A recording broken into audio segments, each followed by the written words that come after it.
A'udhu billahi minash shaitanir rajim. Bismillahir rahmanir rahim.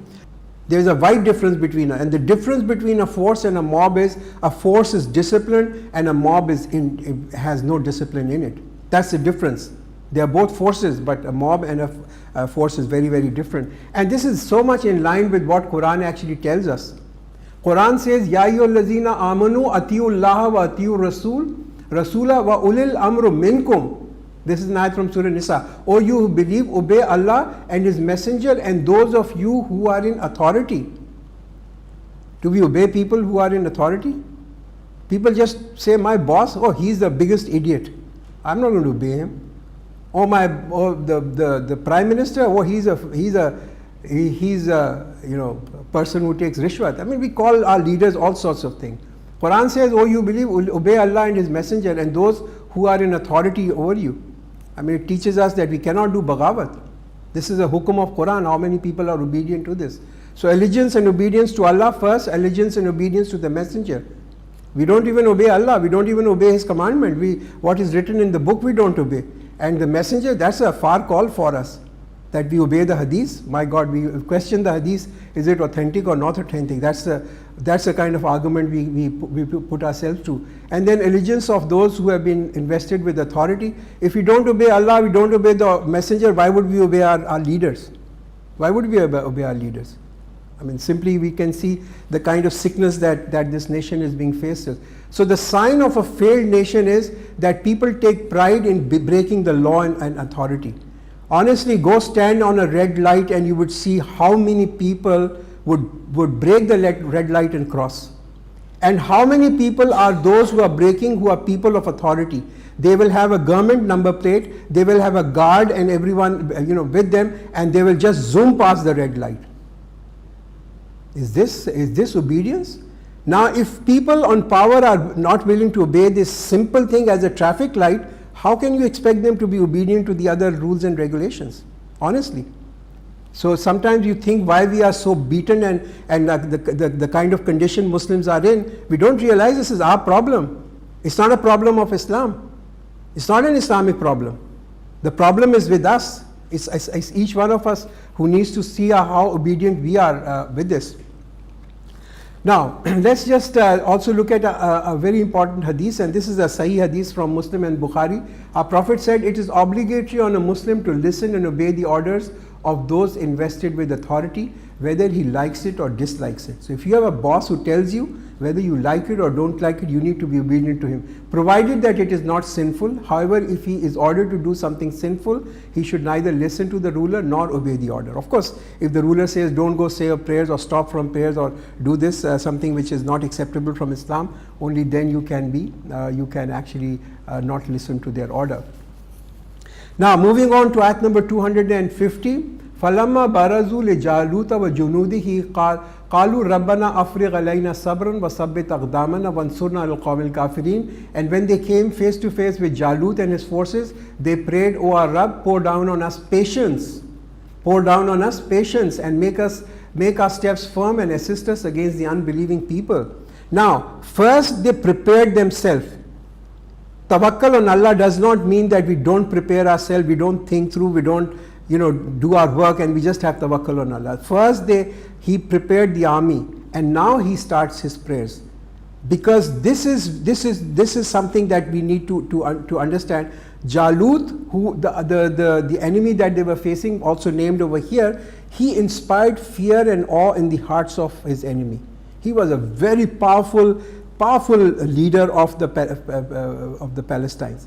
He was so powerful that he could never be defeated. No one had defeated him. So there was this huge terror. And now he was facing a different army. He was facing an army which was disciplined, which was obedient, and they were small in number. There's no doubt about them, but they were high in faith.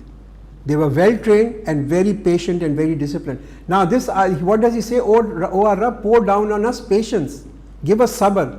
There is a hadith which says, Deen is half sabr and half shukr. Islam is half sabr and half shukr. If we are not patient and we want result today, never happen. You have to be patient. You have to work and be patient. Be consistent. Know if you are doing something right, keep doing that something right, even if you don't see the results over here. So those people, those who disobeyed Talut by drinking from that river, they did not have the energy or will to cross the river, and so they were left behind. So a small group of disciplined followers were there with him. They were not more brave, they were not more strong than Talut, Jalut, who the enemy that they were facing, but they were more, nor probably they were more armed, but they had patience with them. So a small group of disciplined followers, their love to meet their Lord or their Allah exceeded their desire to prolong their life, so they were willing to actually give him a tough fight. So tawakkul is on Allah, not on worldly things. That's the point. The tawakkul is not on the wasail and the asbab. The tawakkul is on Allah, but that doesn't mean we stop the work first. First we need to work, and then do tawakkul on Allah. You know, there was someone who came to a prophet, and prophet asked him, and he said, I've left my camel outside, and I trust on tawakkul on, I've just put a trust on Allah. A prophet said, go out, tie the camel, and then put the trust on Allah. First go tie your camel. So do your part first, and then start putting tawakkul on Allah. I think that's something that is something that we also need to understand. We need to do our work. This is River Jordan, which is flowing from Mount Hermon to River Galilee. This is probably the river which Talut was crossing with his army, and this is what he stopped his people to drink from. And the place where Talut crossed the river in Jordan, this is a marker over there which has been put up by people, that this is a place, a marker shown where he crossed with his army, the River Jordan. And the city that he conquered, this is the oldest city in the world, which is about 8000 BC, which means nearly about 10,000 years from today. This is the excavation. This is the oldest city in the world. This was conquered by Talut. فَهَزَمُوهُمْ بِإِذْنِ اللَّهِ وَقَتَلَ دَاوُدُ جَالُوتَ وَآتَيْنَاهُ اللَّهُ الْمُلْكَ وَالْحِكْمَةَ وَعَلَّمَهُ مِمَّا يَشَاءُ وَلَوْلَا دَفْعُ اللَّهِ النَّاسَ بَعْضُهُمْ بِبَعْضٍ لَفَسَدَتِ الْأَرْضُ وَلَكِنَّ اللَّهَ ذُو فَضْلٍ عَلَى الْعَالَمِينَ. So they defeated them with Allah's will, and Daud slew Jalut.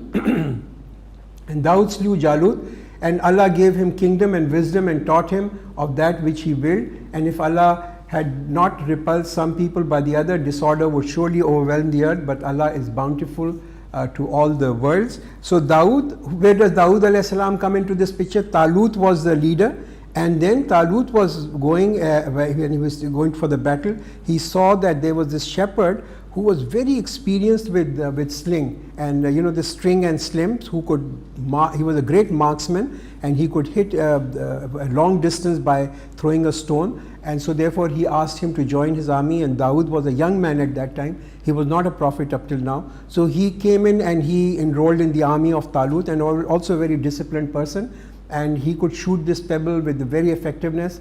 And he did that in the battlefield when Jalut came with his army, stood up in front. Hazrat Daud at that time was not a prophet, but he came out from the side of Talut, and he was with his string and staff, he swung, and he threw a stone which came and hit Jalut, and he fell down and he died. And when they saw this, the enemy saw this, the Palestine army broke away and they fled, and they were followed by Talut's army, and they slaughtered them. Moral: numbers do not count. It's not number. Faith, determination, and Allah's blessing is vital. Nothing happens without the will of Allah, but also we need to be prepared. We need to have the right weapons also. I mean, obviously, that time this sling and string was the ultimate technology. This was the ultimate technology. So if we think that we can pick up a sword and go and fight against a tank, I think we're not being very clever. I mean, with Allah giving us this mind, historically armies have won because in technology they have been superior to the other armies. Historically, I mean, look at many of these battles. So unless we are clever, intelligent, creative to be able to create weapons which are better than the enemy's weapon, we need to be careful whether we can win a war or not. I think that's something that just sheer number will not make that happen. They have to have some kind of a edge over their enemy. They have to have that edge, and we'll see that over here. So, but the vital ingredient over here that we're talking about is obedience and discipline. That is something that we need to be really careful about. So next ayat, which is the last ayat that we're going to do, and then we will just sum up the history. Tilka ayatullahi natluha alayka bilhaq wa innaka laminal mursaleen. These are signs of Allah. We recite them to you with truth, and surely you are among the messengers. This is the ayah that been revealed on our Prophet. Our Prophet had no way of knowing the truth from error unless Allah had informed him. Imagine for us, I mean, it took me time to understand the history of Bani Israel. I went to so many books, I read so many things on internet for me to be able to grasp who the messenger were, what really happened, how the battle was fought. How could our Prophet know all this? How did he know what Talut did? How was the battle? How did he know what Dawood alayhi salam did? I mean, at that time knowledge was not like books were published and there were libraries for people to pick up. And this is why Allah says, well, this is also a sign. These ayahs that are there, they are a sign that they have been recited to you, that the ayahs that you are reciting, you have been told by someone who's all knowledgeable. And this is something that we need to really understand. And at that point in time, the Jews should have recognized that our Prophet was a true messenger. Honestly, with this knowledge, Jews had this knowledge, but our Prophet didn't. And so therefore, when they heard or read these ayahs of Quran, they should have recognized that this is certainly not the word of Muhammad sallallahu alaihi wasallam. This is a message from Allah subhanahu wa ta'ala, and they should have accepted this. Now, I'm going to show you a small video clipping because we probably will run about 5-7 minutes over time. This is about Exodus, Musa alayhi salam leaving, and you'll see how close this is from Quran. New people, new nation, conversion, conquest, and we talked about Samuel and about Quran saying in choosing a king, which is Saul or Talut, and later Dawood alayhi salam, and then the creation of the first temple from the book of Psalm. We're going to look at a small video clipping over here.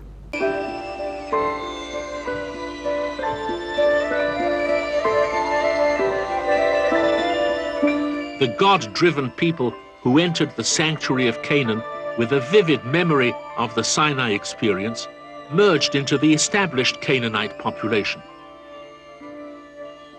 Most of them, after all, were originally Canaanite by language and culture. It was around this nucleus that a new people would be formed, and out of that people, a nation.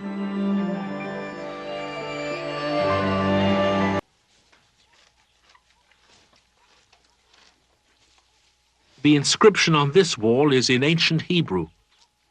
It bears witness to the Israelite God.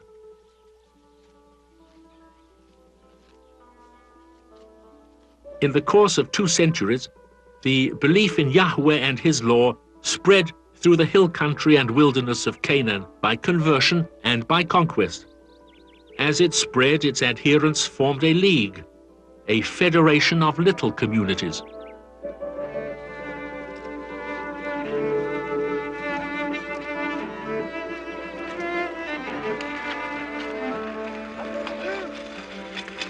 Their only authority was a temporary leader they called a shofet, or judge, men like Gideon and Samuel, a woman named Deborah.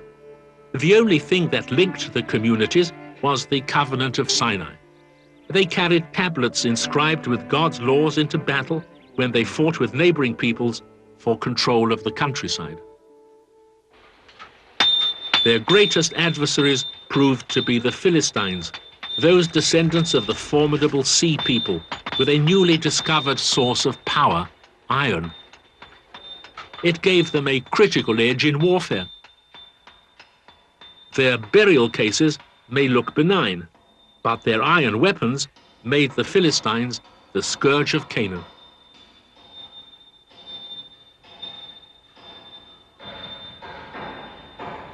About the year 1020, faced with a losing war against this enemy, the Israelites adopted a course often taken by ancient peoples in times of crisis. They chose a king. His name was Saul. This decision transformed the federation of believers into a unified people, the league of villages into a nation.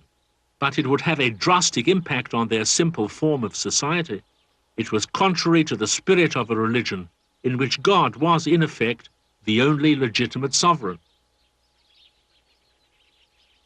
This is where that transformation took place. I'm standing on the site that became the very center of Israelite nationhood, its capital in fact and in sentiment over the centuries. This ancient place now being uncovered outside the southern walls of Jerusalem is the city of David, the citadel built by Israel's second king. Here the modern nation of Israel seeks out its origins, assembles the buried fragments of ancient Israel's brief golden age, that era of fateful and dramatic change, of rise and decline, ushered in by the reign of King David.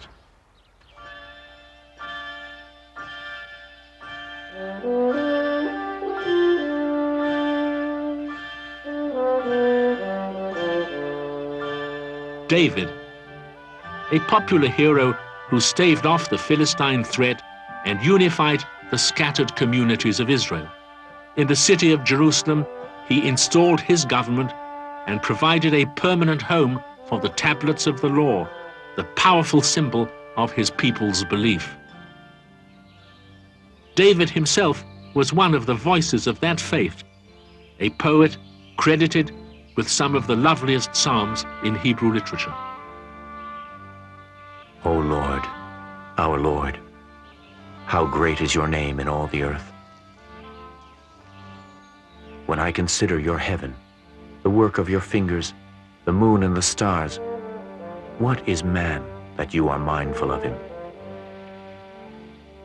You have made him little lower than the angels and crowned him with honor and glory. You gave him dominion over all the works of your hands, all sheep and oxen, yes, and the beasts of the field, the fowl of the earth, and whatever passes through the paths of the sea.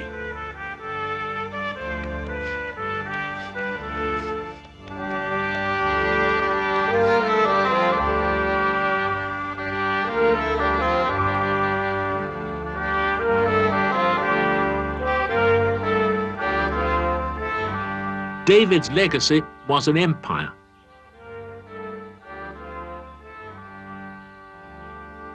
With the great powers, Egypt and Mesopotamia, both in temporary decline, Israel expanded to fill the vacuum.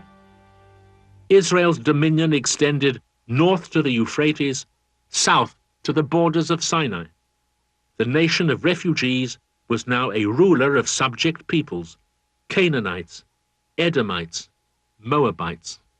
So you can see this history is very close to what, this is from the Jewish source, how close this is to what Quran is also describing.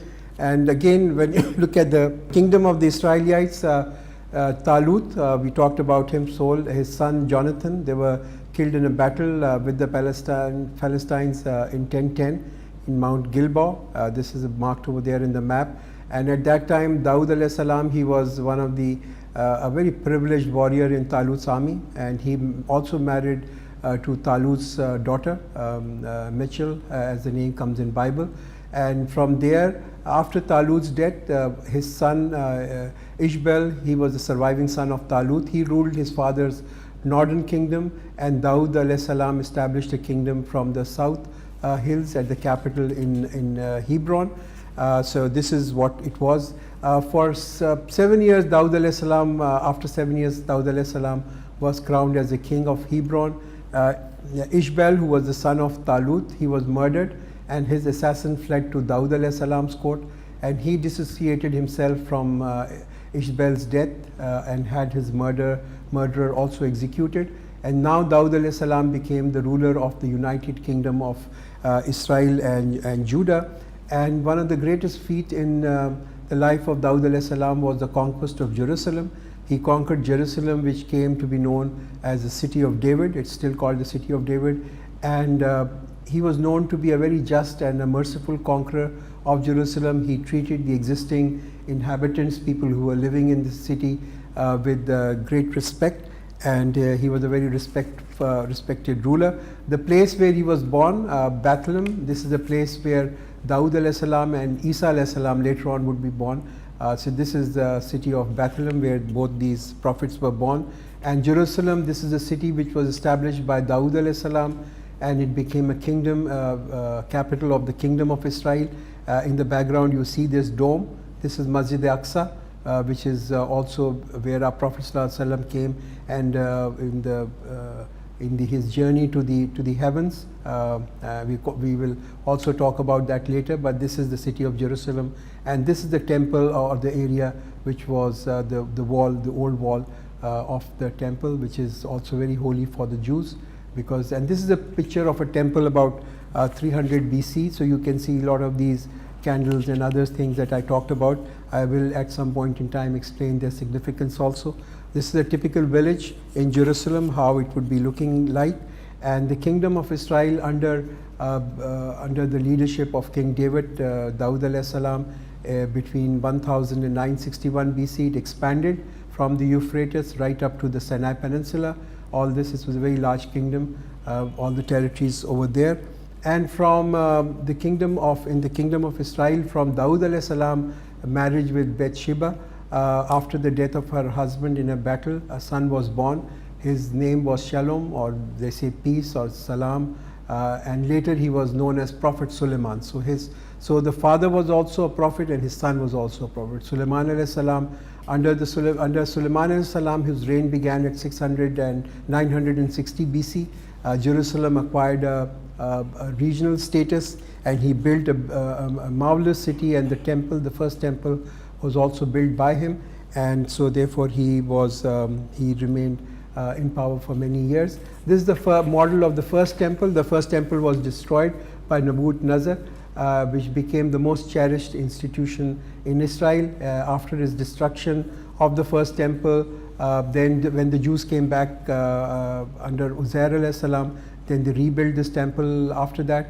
This is the excavation that has been done, believed to be the walls of the first temple, and the ivory pomegranate, which is, some people say, almost dated to the time which was recently discovered, or not very recently, some time ago discovered, is from the first temple. So we're going to stop over here as we have run out of time, and we've also gone over 10 minutes because we had all these breaks in between. Otherwise we should have covered this within the hour. So inshallah we're going to stop over here. Tomorrow we are going to start with a new para, which is the third para of Quran, and inshallah we're going to start with those ayahs over there and then move forward. So inshallah we'll meet the same time, which is 7:45 tomorrow, and then start on with the third para. Inshallah we'll be completing Surah Baqarah very soon, maybe one more session after this. We are towards the end, and in the last next time that I am going to be here, inshallah, we are going to do ayahs which are relating to riba, which will obviously lead us to talking about Islamic banking, and so therefore I'll be talking to you about that, which is one of the subjects that's very dear to me. So inshallah we'll do that. So barakallahu lana wa lakum fil Quran al-Azim wa nafana wa iyyakum bil ayati wa zikril hakim.